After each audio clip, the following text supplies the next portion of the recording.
not worried about people that say stuff like that. Saying stuff like that is very toxic. I don't like it. I personally don't like people that say stuff like that. However, I'm not going to get upset or offended by that. When people spread people's personal information online, and they say that they're going to, like I said, attack somebody, and they get people to agree with them, saying, "Hey, we should all attack this person. Everybody tell this person, we know your address, and we're going to come to your house and do these things." Like, Stepan, it kind of blows my mind that you're even defending this, that you're saying, like, it's okay for people to say, like, I understand that you're a proponent of freedom of speech, and it is people like to get a rise out of people. However, I, being a smart, intelligent person, am not going to send you a death threat because I don't like what you're saying. I don't personally like what you're saying right now, but that doesn't change the fact that I still have respect for you as an individual. I still view you as my friend. I still want to play games with you. I still want to talk to you all the time. And I still want to hear your opinion, even if I don't agree with it. Why? Because I am a cognitive, highly functioning human being that is capable of rational thought and conversation. I can use my intellect to debate you rather than threaten to kill your family. And I'm not going to do that. Okay, yes, not everybody is smart as you and I. That's very true. And those people, and again, those people should be regulated against. Those people, do you want those people to have a soapbox to spew from? Do you want them to sit? Okay, a lot of people say that creationism shouldn't be taught in schools because it teaches kids ignorance and ignorant views of how evolution started. Based on scientific fact, people are subjugating fact for religious dogma that's been perpetuated in our society for years and years and years. Do you want ignorance to be perpetuated in society, or would you rather have people actually should we give ignorance a form of expression? I guess what it comes down to, or not even that. It's not just ignorant. No, I won't say it's just ignorance, because it's not.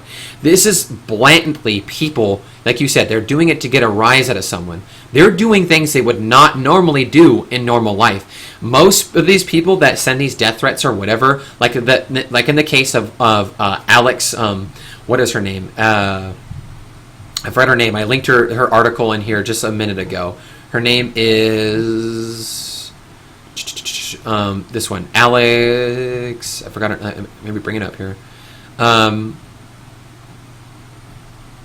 Or is it Amanda? I don't know. I'll find Allison Rapp. Allison Rapp was terminated from Nintendo for espousing. She wrote a college paper, and she was talking about the cultural differences in people, and she was terminated allegedly because people kept calling in Nintendo saying they wanted her contract because she supposedly supported child pornography, simply because she said that people in different cultures don't view sexuality the same as North Americans do, and she had an informed opinion, and she was attacked for it, and people sent her death threats, and then all of a sudden said that somehow she promoted child pornography because she said that Japanese games shouldn't be censored in the United States, and somehow people took that as, oh, she wrote this college paper once on saying like an underage female should reserve the right to have sex with an older male, or an underage male reserves the right to have sex with an older female,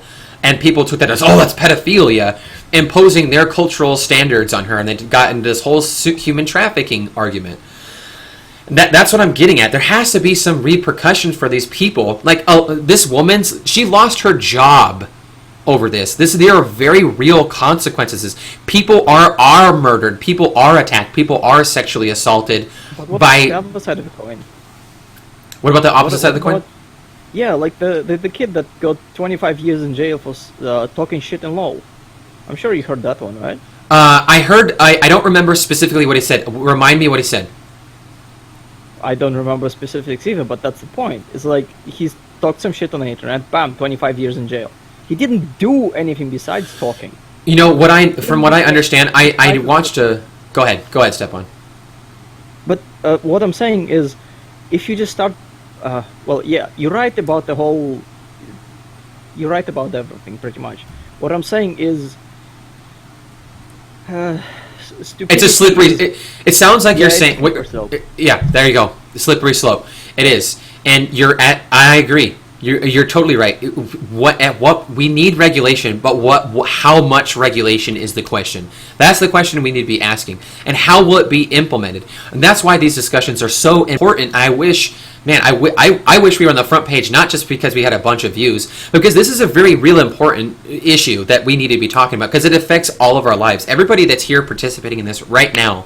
Hopefully you understand the value of this podcast. Not because like, oh, I'm so great or whatever, but I want you guys to understand about this. This is a critical issue that's affecting. And I just provided an example of Allison Rapp. We talked about the Nintendo employee that lost her job over something that was, she said, years ago in a college paper that was misconstrued and taken out of context. No, nobody deserves to have their voice silenced within reason if they're being a reasonable and presenting logical arguments, or even if they say something stupid on occasion. I don't think they should be banned. Kramer, the guy who plays Kramer in Seinfeld, is an excellent example of someone that was completely ostracized from society after he said some very off-color remarks about some black people at his comedy show. In case you guys didn't know about this instance, the guy who plays Kramer also on Seinfeld was doing a stand-up. Now, during the stand-up, he was being heckled by some black audience members. He had a little too much to drink. He was upset. He was really pissed off at these people who were being really rude and asshole-ish. He called them out on it. They wouldn't stop. They weren't escorted out. They kept heckling him. And he said, you know what? This kind of shit wouldn't happen, 100 years ago. You'd be hanging from a tree. And that ended his career. The man was ostracized, and he can't get work ever. He was, you're a racist, and because what he said was a racially charged remark, and it was really, it was, whoa, dude. It was a big deal what he said. It was like, holy shit. It was like, you wanted to bite your fist when you were hearing this, because it was straight up like, he was pissed, and you can tell, and he shouldn't have said that. He probably shouldn't have said that. But all things considered, what the point I'm trying to make is it's circumstantial. It's very contextual and circumstantial. So these people that think they can go out here and just say and do whatever, we need to look at the basis for the value of their arguments. I don't know how much manpower would go into regulation, but these kind of threats need to be individually weighed and evaluated. We need to understand why an individual made those remarks. Now, you might say that's totally impractical. How will we ever get that done? I don't know. That's not what I'm arguing. What I'm arguing is the fact that we do need some kind of regulation. Some kind. For everybody's safety and sake. Not just, to protect freedom of speech, but to protect the individuals who are speaking. Because you're on the opposite... Again, go ahead. It's on the individual that is speaking, but then again, if the individual is stupid, they'll stay stupid shit. It's on the individual and on your ability to recognize your own emotional state, so to say. Like you said with Kramer, he was pissed, he was angry, right? And that's why he said it. Yeah. And he was probably drunk, so that slows your thinking down a lot. So that's all emotional based. We shouldn't. That would be the problem. Is like, how do you recognize on the internet, especially when somebody says, "Oh, fuck you" and "fuck your face"? How do you recognize they just being pissed off, or how do you know they may have had too much to drink? You don't know. It might be a particular individual comes home, has a couple of beers, goes on the internet, sees stupid shit, types stupid comments in his fucking Twitter or whatever, and then fucks off to sleep. This individual might be a completely different person on any other time you meet him, because he's not, he just came home from work, he had a couple of beers. That's the circumstantial bit there. Yeah. Everywhere else, he might be a decent person. And then you're going to judge and evaluate him based on that particular point. How do we recognize and differentiate that? That would be the problem. Yes. There'll be either a lot of innocent people jailed or a lot of guilty people not done anything about, because they would use that as a basis for their defense. Okay, just so you know, I'm not suggesting that anybody goes into jail for saying some of these things, depending on the circumstances. You provided a very real concern. How do you regulate this? Again, I don't know. I don't have all the answers. I wouldn't know how do you regulate that. That doesn't change the fact that we need some kind of regulation. Okay, go ahead. What do you have? What's your idea? Step one. The idea is simple. If somebody, like, let's give it a number. If somebody makes, say, 20 or how many ever, let's say 5 consecutive threads or 5 mean comments somewhere else, the internet company has the right to cut off their internet for a week. Well, shut up. The internet will be clean within a year, I would say. Mm-hmm. Because people are so fucking addicted to the internet right now. They are not able to spend much time away from it. That's why you have so many, like, if you look outside when the kids are walking to school, you see half of them have their faces in their phones. They're not even looking where they're bloody walking. Yeah. That's how deep the addiction goes. So just taking away that addiction for a week to give you time to dry out. It's the same with alcoholics. If you drink too much, you get put in a isolation chamber to go cold turkey for a week. Mm-hmm. You know better than to drink again. Yeah, it's the same principle. No, it's a good. That is a wonderful idea, and I think or a fine or a penalty. They have to pay monetary compensation. They have to, and you can maybe donate that money that's earned towards charity, like raising awareness for sexism in the media. Go figure. And maybe we can talk about some of these issues critically, and then we can start ad campaigns for that. And maybe those like I said, that ticket revenue can go over that. If they've shown a consecutive negative comments to say certain things in a threatening manner to put people's safety at risk, for them to feel at edge.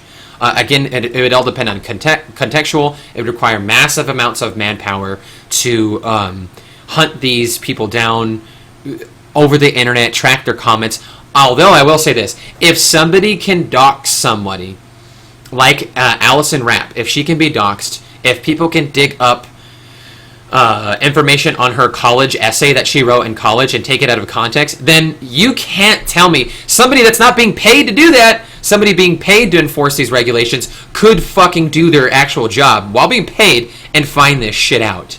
Why don't they do what they do to hackers? When hackers are caught, oftentimes they're hired as private contractors, as governments, and they do counter hacking for governments. They're recruited by government officials after they serve time or whatever for hacking to prevent adequate data security for their issues, or for governments or banks or whatever. So you'll see, why don't they hire some people that have gone out and doxed people, and some of those things, like they penalize them, and then they're forced to work against those people that would dox other people, and they track those comments down. They see, okay, well, you went back in these research histories, and we can see that you've tracked these sites. And obviously, if you're not using things like ad block tools, like ad blocker, if you're not using things to clean out your browsing history, there's always a data trail. There's always a data trail wherever you go. We know that because Google loves to sell our data trails to other companies, and companies make tailored ads based on our browsing history towards us. So we know we're being tracked. So why don't we apply those tracking methods to regulating this hate speech, if that's what you want to call it, or harassment?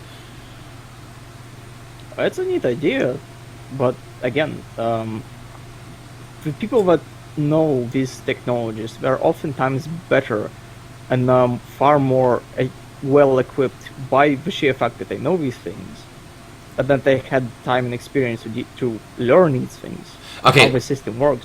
Yeah. They oftentimes are just too good to be caught.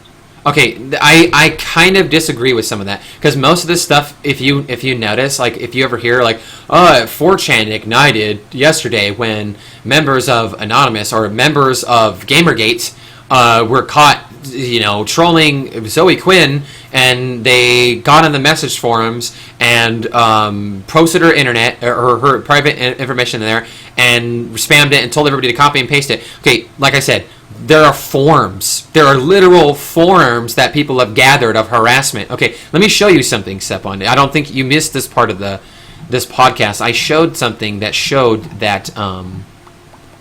Here we go. So I'm going to show you. What's the point you're making or trying to make? I'm a little lost. I'm saying that there's a data trail for everything. You're saying these people are too good to be caught? Yes, but I'm saying depends on the individual, but yes, some of those people. No, you're right. Some people will slip through the catch. We can't catch everybody. That doesn't.